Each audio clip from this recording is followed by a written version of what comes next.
Mateus capítulo 7, versículos 15 a 23. No ano de 1991, eu ouvi uma mensagem em pastor Paulo Rosa, muitos aqui conhecem. E eu estava no início do meu ministério, era um cooperador na igreja, e ele me disse o seguinte, na pregação ele disse, depois eu era responsável pelo transporte, eu levava os pastores, que eram os preletores do evento. Ele me disse: amado irmão Kleberson, lembra do pastor? Aquela voz rouca dele, ele tinha um ministério com os hispanos, então ele falava, mesmo sendo brasileiro, falava um portunhol misturado. Ele disse, toda mensagem bíblica precisa ter 4 elementos. Quantos? 4. Primeiro, revelação. Segundo, ciência. Terceiro, profecia. Quarto, doutrina. Isso está na Bíblia. 1 Coríntios 14, 6 diz: agora, porém, irmãos, se eu for ter convosco, falando em outras línguas, em que vos aproveitarei, se vos não falar por meio de revelação, diga revelação, ciência, profecia ou doutrina? Então, toda pregação bíblica, ela precisa desses 4 elementos. Então, eu estou ensinando isso para você, não é para que você se torne um crítico, de que de vez em quando você vai ouvir uma mensagem, pode ser até minha, que não tem esses 4 elementos, ao invés de você criticar e ficar chato, só para você saber. Primeiro elemento, revelação. Revelação é o centro da mensagem. É o que Deus quer falar. É o cerne. Ciência é conhecimento histórico, exegético, informação. Terceiro, profecia. Profecia aqui não é o dom da revelação, é apontar a direção. O profeta aponta a direção, a saída, ele mostra o destino para onde nós estamos indo. Isso é o ministério profético. E quarto lugar, doutrina. Toda pregação tem que ter fundamento bíblico. Ela precisa se apoiar nas verdades bíblicas. Ou bíblica. Ok? Então, diga revelação, ciência, profecia, doutrina. Então você nunca mais vai esquecer disso. Agora eu vou começar a pregar e eu te convido você para examinar a minha mensagem. Mas não seja crítico. Pega leve. Tá bom? Mateus capítulo 7, a partir do versículo 15, diz assim: acautelai-vos dos falsos profetas, que se vos apresentam disfarçados em ovelhas, mas por dentro são lobos devoradores. Significa que são pessoas que não mudaram a sua natureza. Eles vieram para a igreja, mas continuam com a mesma essência. É aquilo que a Bíblia diz, é a porca lavada. Se você pegar uma porca, dar um banho nela, colocar perfume Chanel de um lado, colocar Bond New York do outro lado, você não sabe o que é isso, né? Ok. E depois você colocar um lacinho vermelho no pescoço. Ela não tem pescoço, é tudo junto. Mas por ali, você colocar um lacinho nela vermelho, e você soltar, a primeira lama que ela enxergar, ela vai pular. Por quê? Porque é porca, não mudou a natureza. O texto está falando disso. São pessoas que vieram para a igreja, mas não mudaram a natureza. Vamos lá, 16. Pelos seus frutos os conhecereis. Colhem-se porventura uvas de espinheiros ou figos dos abrolhos?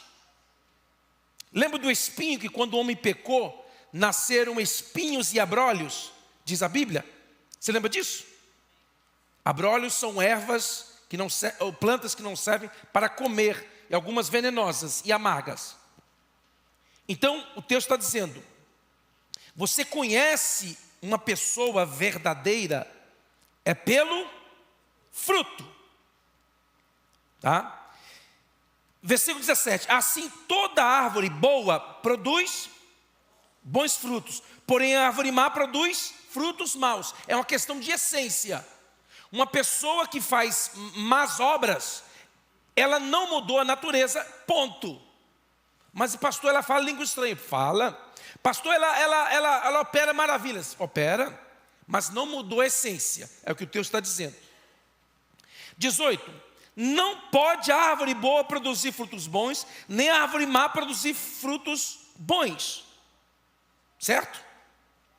Toda árvore que não produz bom fruto é cortada e lançada no fogo. Jesus agora está falando de inferno, de condenação eterna. Ok? 20. Assim, pois, pelos seus frutos os conhecereis. Como é que você conhece um pastor? Como é que você conhece um crente? Como? Pelo dom? Pela capacidade de comunicação, pela oratória, pelos anéis, pelos diplomas da parede? Não, pelos frutos. Pelos frutos. 21. Aí olha Jesus falando isso para os seus discípulos. Hoje é uma conversa aqui com crente.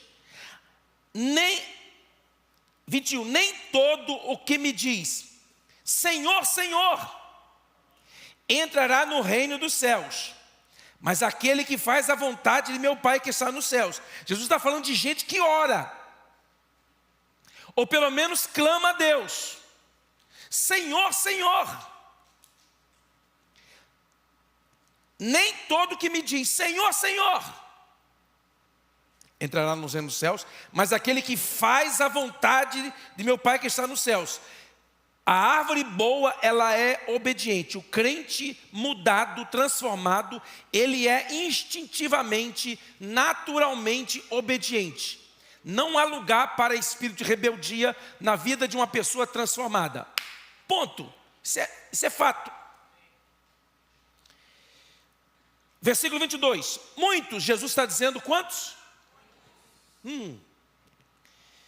Naquele dia hão de dizer-me Senhor, Senhor. Olha de novo, são gente espiritual, ou pelo menos que aparentam espiritualidade. Porventura não temos nós profetizado em teu nome? Olha só, eles profetizaram. E em teu nome não expelimos demônios. Eram exorcistas.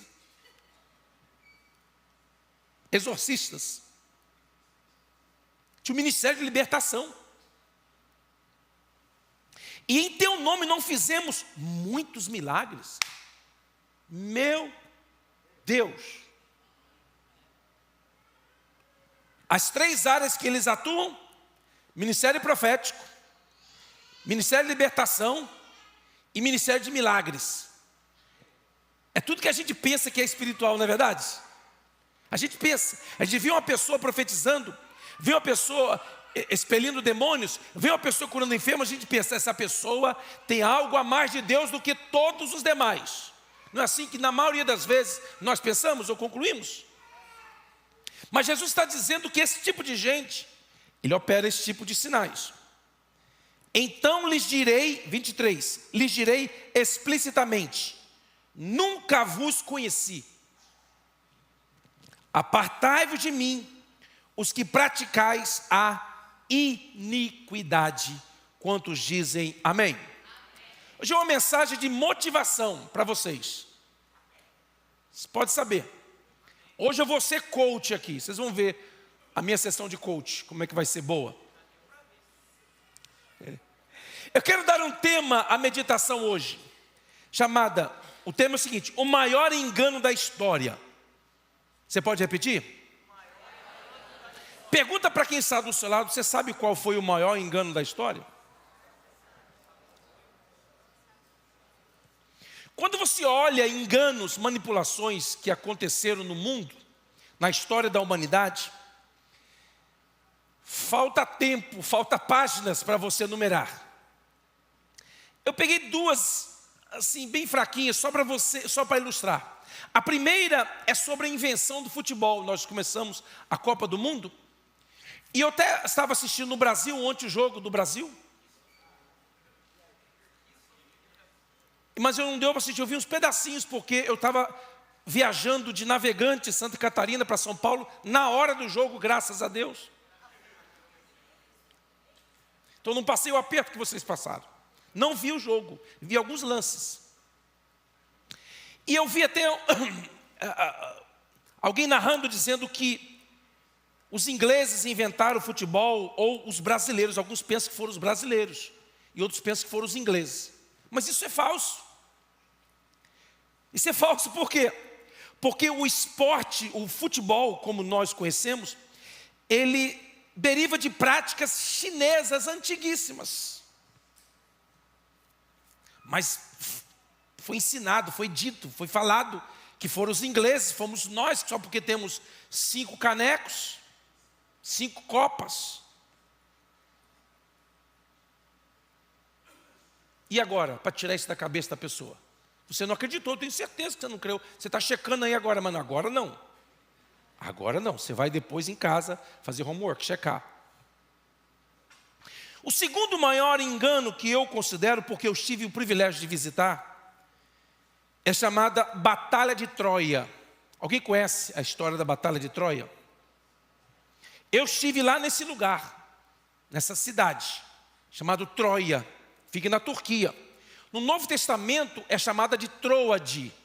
Lembra que Paulo teve uma visão de um jovem macedônio que apareceu para ele, dizendo, passa a Macedônia, ajuda-nos? Foi em Troade, nessa cidade, que é Troia, Troade, o nome atual. O nome atual é outro, tá? Mas é o nome bíblico. Olha o que aconteceu na Batalha de Troia, uma cidade impenetrável, porque ela ficava numa baía cercada de montanhas, não tinha como acessar. A única forma de acessar era com navios. E as suas muralhas eram impenetráveis. Olha o que aconteceu. Parece história de cinema. A princesa Paris, o nome dela, foi raptada pelo príncipe de Troia. Os dois tinham um caso. Eles falam que ela foi raptada, foi nada, eles tinham um caso. Aí os gregos vieram e sitiaram Troia por 10 anos. Mas a cidade era impenetrável. Então o que os gregos fizeram? Fingiram desistir. Porque quando você visitar Troia, você vai ver que no mar tem umas montanhas que muito altas. E as embarcações saíram e se esconderam por trás dessa montanha. E os soldados fingiram ir embora. Só que quando antes de ir embora, eles construíram um cavalo enorme de madeira. Só que esse cavalo era oco. Eles colocaram alguns soldados de elite do exército dentro desse cavalo de madeira. E eles disseram, nós desistimos, nós não vamos mais conquistar, desistimos. E eles presentearam com este cavalo de madeira. Os habitantes de Troia pegaram aquele cavalo, mesmo com alguns sacerdotes, algumas pessoas dizendo, não pegue, pode ser uma armadilha. Mas eles estavam tão empolgados, por quê? Porque o cavalo dentro de Troia era considerado uma divindade. Então eles pensavam que os gregos estavam homenageando eles. Lembra do ditado, presente de grego? É isso aí. E aí, eles puxaram aquele cavalo para dentro da cidade, fizeram festa, bebedeiras. E alta madrugada, quando todos já dormiam, os soldados saíram de dentro daquele cavalo, foram e abriram os portões enquanto os soldados voltavam. E Troia foi conquistada, derrotada vergonhosamente, nunca mais foi reerguida depois dessa contundente derrota. Daí originou-se o que hoje nós temos na internet, o vírus chamado Trojan Horse. A expressão em inglês para cavalo de Troia é Trojan Horse. Fala aí. Fala com sotaque americano. Trojan Horse. E hoje você sabe que tem vírus na internet que aparece com essa expressão Trojan, virus, vírus, Trojan. Porque fala de coisa que parece, mas não é. Parece ser um e-mail que quer te dar $100.000 sem fazer nada, sem trabalhar, sem suar a camisa. Já viu esses e-mails? É só clicar aqui que você vai ganhar $100.000. Um monte de gente que não quer trabalhar, clica.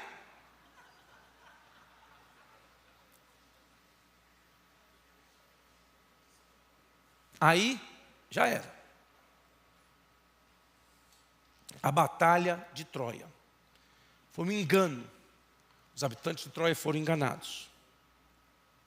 O texto bíblico que nós lemos, Jesus está encerrando o Sermão do Monte. Ele está descrevendo o juízo final, ele está falando do julgamento. E aqui ele está se referindo a pessoas que conheciam o poder do seu nome. Porque o texto diz, em seu nome, em seu nome, em seu nome. Jesus aqui está mencionando pessoas com dons de grande performance. Não incrédulos. Pessoas reconhecidas que fizeram muitas coisas relevantes no reino de Deus. Pessoas religiosamente ativas, sobrenaturalmente eficientes, pessoas com capacidade de oratória, pessoas que conheciam o Senhor que elas serviam, pessoas que atuavam na área profética, na área de libertação, na área de milagres. E você já reparou, não significa que todos que fluem nesta área são iguais, não. Mas são áreas preferidas dos crentes sem estrutura espiritual. Você pode ver um crente, quando ele tem um profeta de bolsa ou de bolso, que quando ele está pensando, eu vou trabalhar ou não vou? Liga o profeta.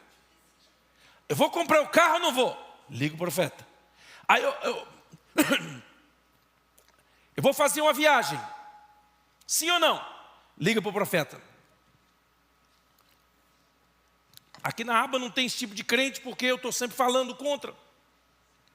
Então se tem é porque é realmente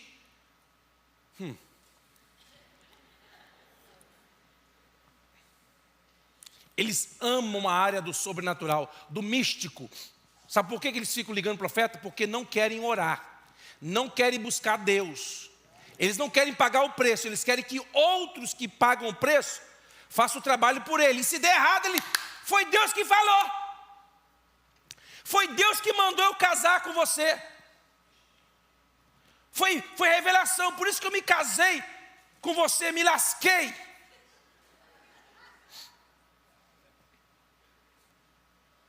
Porque eles não querem assumir as suas responsabilidades. Cuidado para não ser enganado, ou não estar enganado. Jesus está trazendo 3 áreas ministeriais, aqueles que focam apenas no resultado,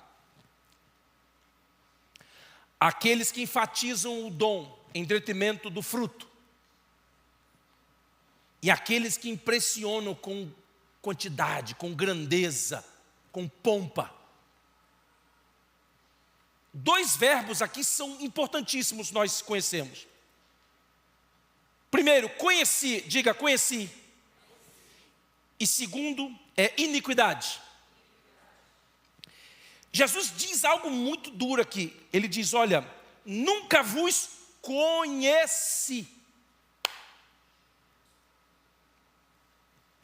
No grego, que é o idioma original do Novo Testamento, e tem quem fala, não precisa ficar usando grego, porque...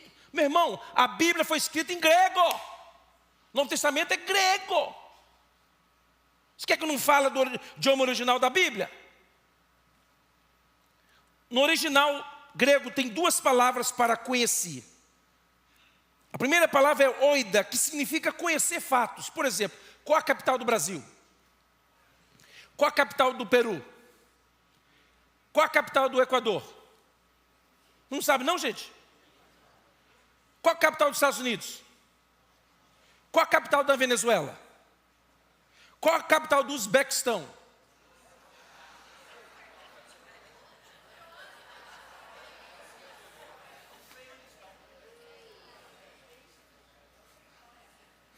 Você estava indo tão bem. Então, oida é esse tipo de conhecimento. É um conhecimento que informa, ou de informação, ou dá informação. Você sabe algo, você conhece algo teoricamente. Agora, a segunda palavra é a palavra ginosco, que significa conhecer intimamente. É uma palavra que se refere à intimidade, é o conhecimento de familiares, ou conhecimento de um casal. É esse nível de intimidade, de conhecimento, é um conhecimento íntimo. Sabe qual foi a palavra que Jesus usou aqui? Ginosco. É a mesma palavra no hebraico, quando foram traduzir o hebraico para o Novo Testamento, a palavra conhecer no hebraico é a palavra yada. Então o que eles fizeram? Quando eles foram traduzir para o Novo Testamento, a palavra mais aproximada era a palavra gnosco, ou ginosco. Essa palavra yada foi a mesma palavra usada para descrever quando Adão conheceu sua mulher. Conheceu intimamente, sexualmente. Esse nível de intimidade é yada. A palavra correspondente no grego é gnosco, ou ginosco. Então Jesus aqui não está falando de um conhecimento teórico superficial. Jesus está falando de relacionamento, de comunhão, de diálogo, de troca de ideias, de informação, de conhecimento. Segundo, Jesus fala: vocês que praticam iniquidade, apartai-vos de mim, vós que praticais a iniquidade. Olha só, vamos ficar só com a Bíblia aqui. Olha aqui, só para a Bíblia. Vós os que praticais, diga praticais. A palavra praticar aqui significa trabalhar, labutar, fazer trabalho, ganhar pelo comércio, fazer negócio. É algo que você faz repetidamente. Você vai trabalhar segunda, terça, quarta, quinta, sexta e sábado. Aqui não é Brasil. Aqui não é 5x2, aqui é 7x1. 7x0. 6x1. 5x2, se você pode. Você tem condições. Você já é estabelecido. Você está ganhando o suficiente. 5x2. A palavra praticar aqui não é algo que a pessoa faz e não faz mais. Aqui está falando de repetição. Então são pessoas que praticam o erro e continuam praticando o mesmo erro. Continuam repetindo o mesmo erro. Continuam repetindo o mesmo erro. Continuam na prática do erro. Aí, quando vem uma palavra, chora, fala até um sirime e canta, mas volta a praticar a mesma coisa. Não mudam de natureza, não mudam. Praticar iniquidade aqui é quem pratica o mesmo pecado repetidas vezes. Tem pessoa que diz: pastor, mas eu não mato, eu não roubo, eu não adultero, eu estou bem. Não. Aqui está falando de erros repetidos como estilo de vida. A palavra iniquidade é a palavra anomia, que significa aquele que descumpre a lei, aquele que não se submete à ordem, é o rebelde, é quem não respeita regras. Já viu aqueles crentes que quando você coloca uma cadeira bloqueada na igreja e chega metendo o pé, empurrando tudo? Não respeita ninguém. Não pode entrar por aqui não, ele entra por ali. Não faz isso não, ele faz aquilo que você manda não fazer, é o que ele faz. São pessoas que praticam a iniquidade, não tem natureza mudada. Porque uma pessoa que é mudada na sua natureza, ela é humilde de coração, ela é simples como uma criança. Não deu aleluia. It's okay.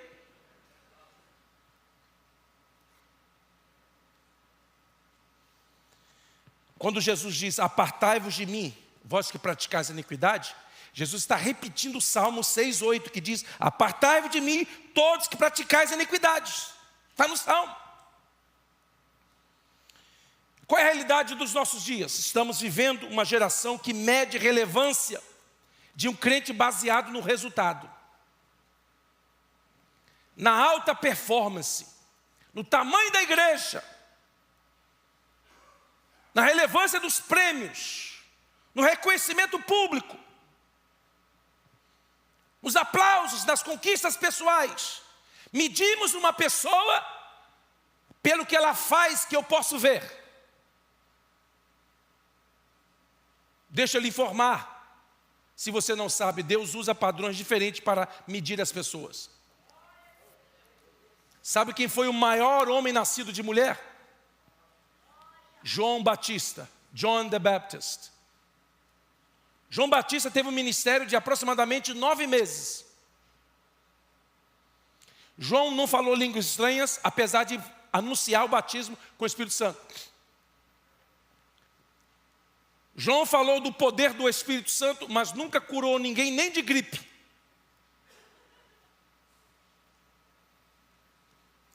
João nunca pastoreou uma igreja.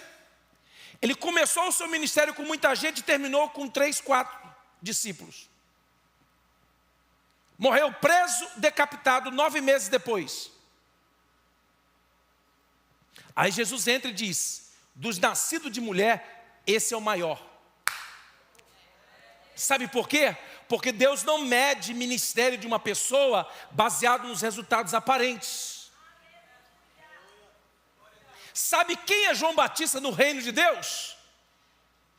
Quando a igreja de Cristo subir, quando eu e você subimos ao encontro de Jesus nos ares, sabe quem que é João Batista? Ele é o best man de Jesus. Ele vai estar do lado de Jesus. Esse é o tamanho deste cara no reino espiritual. E nós julgamos, não, ele fracassou. Porque ele começou bem e terminou mal, começou com a igreja grande, terminou com a igreja pequena. Segundo, Paulo, o maior apóstolo. Paulo terminou seu ministério sozinho, pobre, preso, decapitado, pedindo às pessoas, por favor, traga-me um casaco, que eu estou morrendo de frio. Esse é o maior apóstolo da igreja. Nos padrões da atualidade, Paulo fracassou. Se fôssemos medir Paulo segundo a régua que é usada hoje, ele fracassou. Mas ele foi o maior apóstolo. Escreveu quase todo o Novo Testamento. E eu, particularmente, que acredito que foi ele que escreveu Hebreus, pronto, aumentou.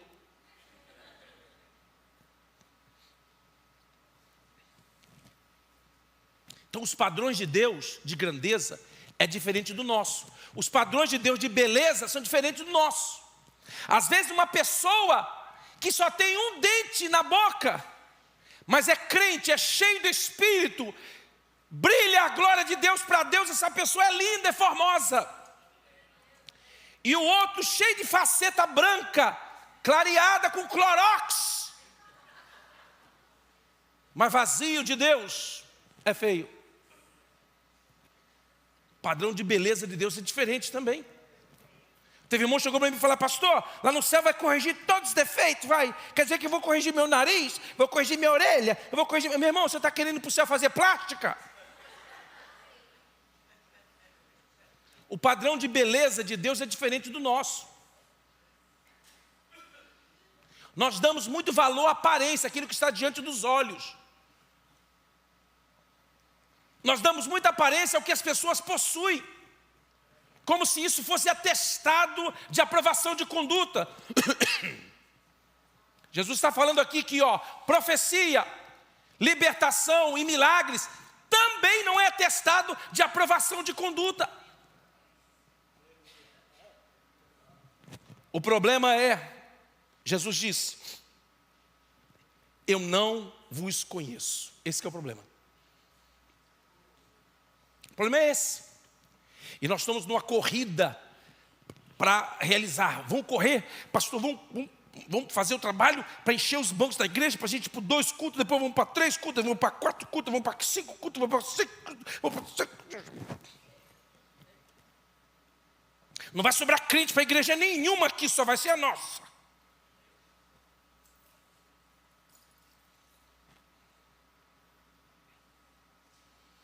O relacionamento de Deus com o homem começou no jardim, antes do pecado. Começou no jardim. Por causa do pecado, após o pecado entrar, saiu do jardim e foi para o altar. Era no altar que o homem se encontrava com Deus. Veio Jesus, fechando a página da lei e abrindo a dispensação da graça. No Novo Testamento, o relacionamento do homem com Deus passa pela cruz de Cristo. E aonde que se mantém? No quarto secreto. Jesus estava dizendo o seguinte, vocês profetizam, vocês libertam endemoniados, vocês curam enfermos, mas você não tem quarto secreto. Você não tem vida comigo. Você usa o meu nome, mas eu não te conheço porque você não passa tempo comigo.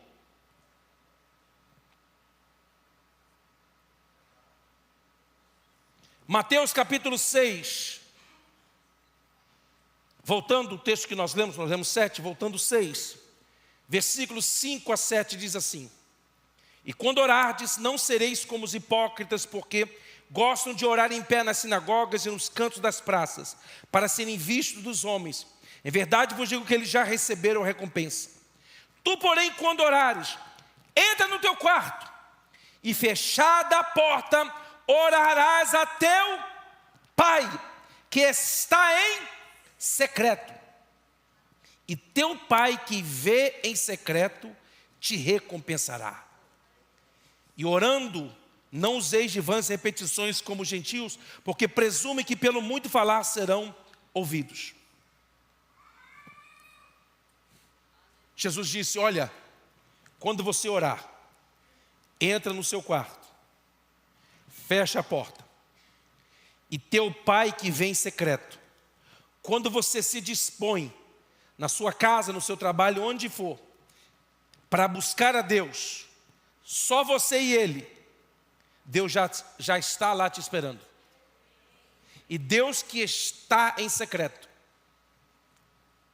pode ter a certeza, se você sentir no coração, eu vou orar nesse momento, vou buscar a presença de Deus. Dá licença, eu vou sair aqui para procurar um canto.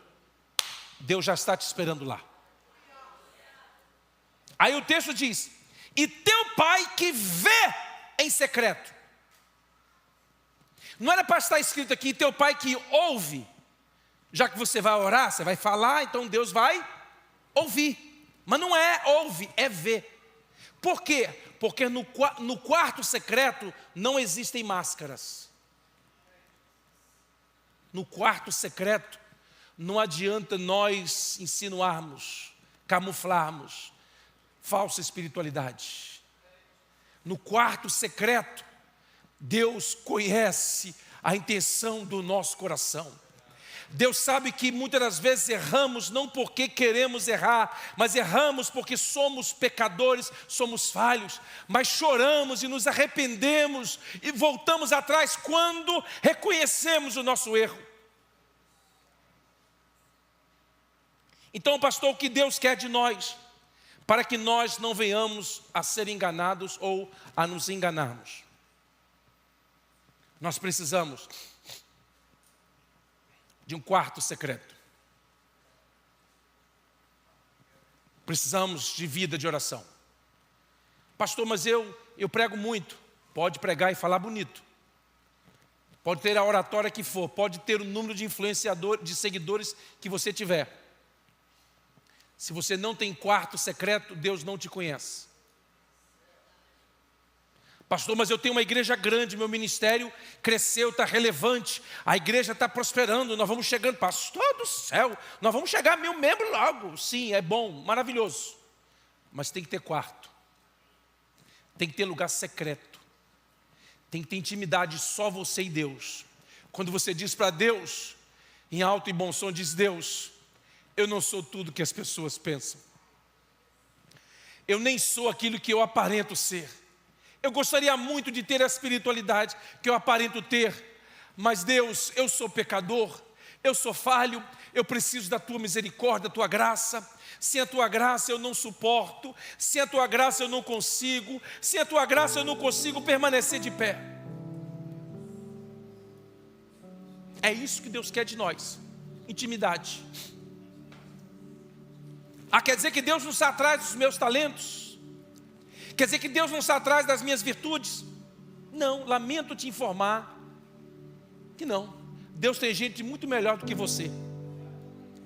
Deus tem gente muito melhor do que eu, com a testa no muro do México, querendo entrar aqui para abrir igreja, para pastorear. Deus tem gente muito mais espiritual do que eu e você, que se entrar aqui vai viver a vida, vai comprometer-se com Deus, vai pagar o preço, vai orar, vai jejuar, vai fazer a obra de Deus.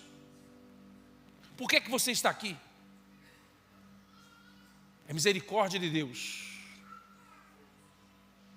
é favor de Deus, é graça de Deus. E isso você fala para Ele no secreto. Você diz: Deus, eu não tenho um quarto secreto porque eu sou muito busy, Deus. O Senhor não entende, Deus. O Senhor não sabe o estilo de vida que eu tenho. Eu não tenho tempo para nada, Deus. O Senhor vê a minha correria.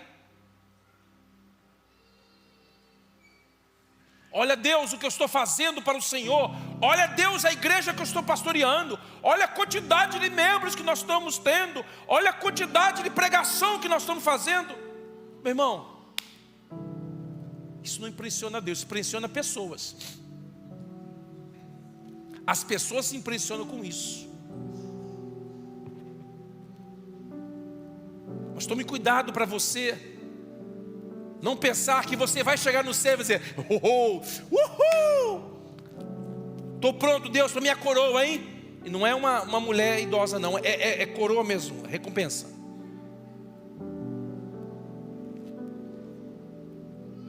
Estou pronto, Deus.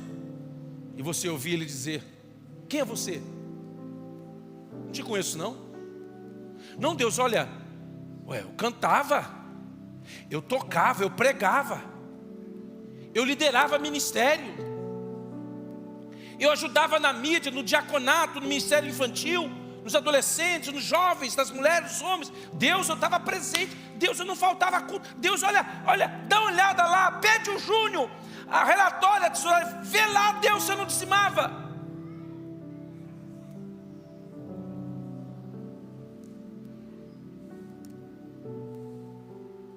Deus não chamou você em primeiro lugar para fazer.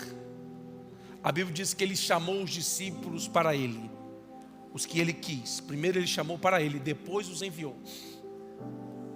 Muito mais importante do que você tem a fazer é quem você é para Deus. Quando você se para diante de Deus, você diz: Deus, olha, hoje meu dia está corrido. Eu tenho tanta coisa para fazer, tanta coisa, como Martim Lutero dizia. Eu tenho tanta coisa para fazer hoje que se eu não tirar umas 3 horas de oração, eu não vou conseguir fazer. É prioridade. Quarto secreto não é uma questão de opção. É no quarto que Ele te conhece. É no quarto que você conhece a Ele. É no quarto que Ele revela os segredos dEle para você. É no quarto secreto que você conhece, que você percebe que Ele quer te dar algo e você começa a pedir exatamente o que Ele quer te dar. Vamos estar em pé.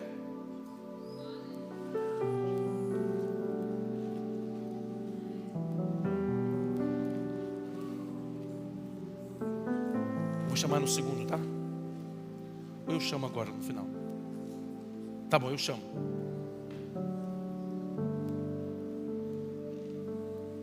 Eu sei que você tem dons especiais, você tem talentos, você tem formação, isso é ótimo.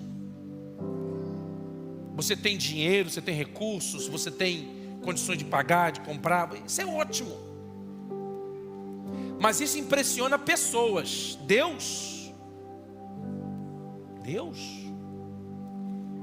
Ele se impressiona com a nossa sinceridade, a nossa verdade.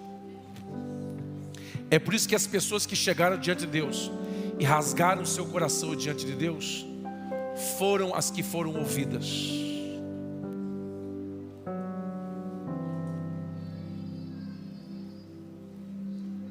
Eu pergunto: você é conhecido no céu?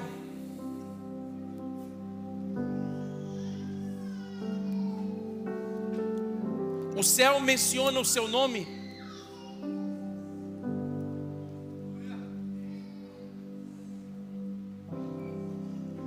Você é conhecido intimamente de Deus? Jesus, o teu Senhor, o teu Salvador, Ele conhece você intimamente? Você tem tido tempo para Ele? Ou você tem sido assaltado pelas ocupações, pela correria do dia a dia e não tem tido tempo para estar na presença dEle? Ah, pastor, mas eu não consigo orar de joelho, que dói meu joelho. Quem foi que disse que para orar você tem que dobrar o joelho? Você não precisa nem fechar o olho para orar. Não tem um versículo na Bíblia que manda você fechar o olho para orar. Você pode andar dirigindo o carro e estar orando. Você pode estar andando e estar orando. Você pode estar na escola e estar... Você pode estar no trabalho, o patrão não é crente, você está...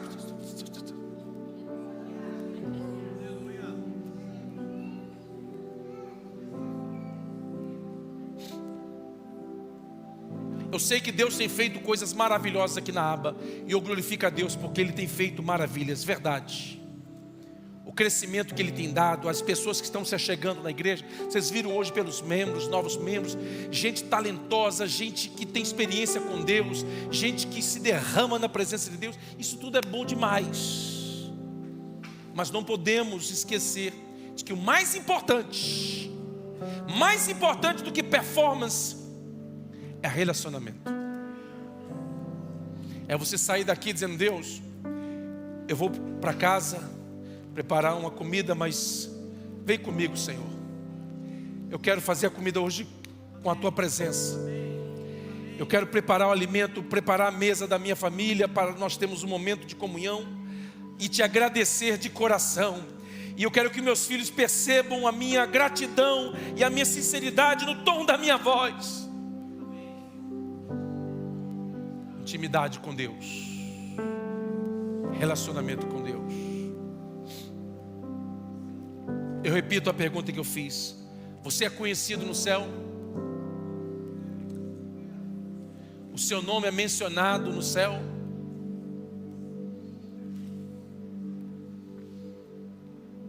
Deus conhece você melhor do que você mesmo. Ah, pastor, mas eu não sei cantar. Mas quando você levanta a sua voz desafinada, não tem problema, Deus conhece, porque Deus não está atrás de talento. Quem procura afinação sou eu e o Gilmar. Só nós dois. Deus não. Né, Gilmar? Eu não aguento, o Gilmar também, menos que eu. Mas Deus, canta, irmão. Canta para Deus, porque Deus conhece o timbre da sua voz. Ele conhece o teu cheiro. Ele conhece o teu jeito. E Ele quer te conhecer mais e mais.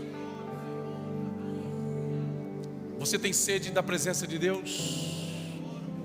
Eu não vou fazer uma oração poderosa agora. Não vou fazer. Mas eu queria que você me prometesse que a partir de hoje você vai levar isso muito mais a sério. Você promete? Promete? Se você promete, levanta a mão. Diga: Deus, eu vou levar isso a sério. Eu vou levar isso a sério.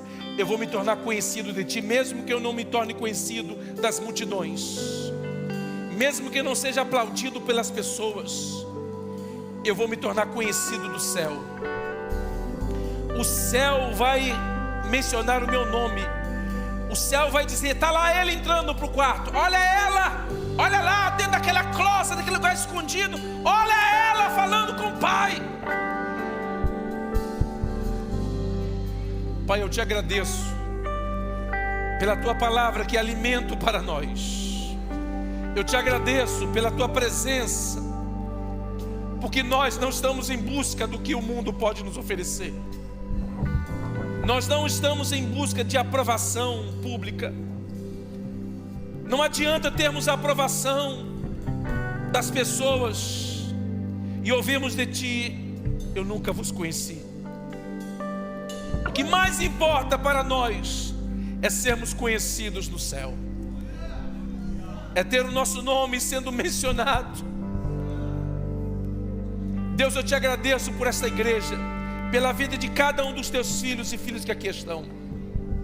E eu te peço que a partir de hoje, cada um de nós possamos ser ainda mais conhecidos no céu, na tua presença, em nome de Jesus.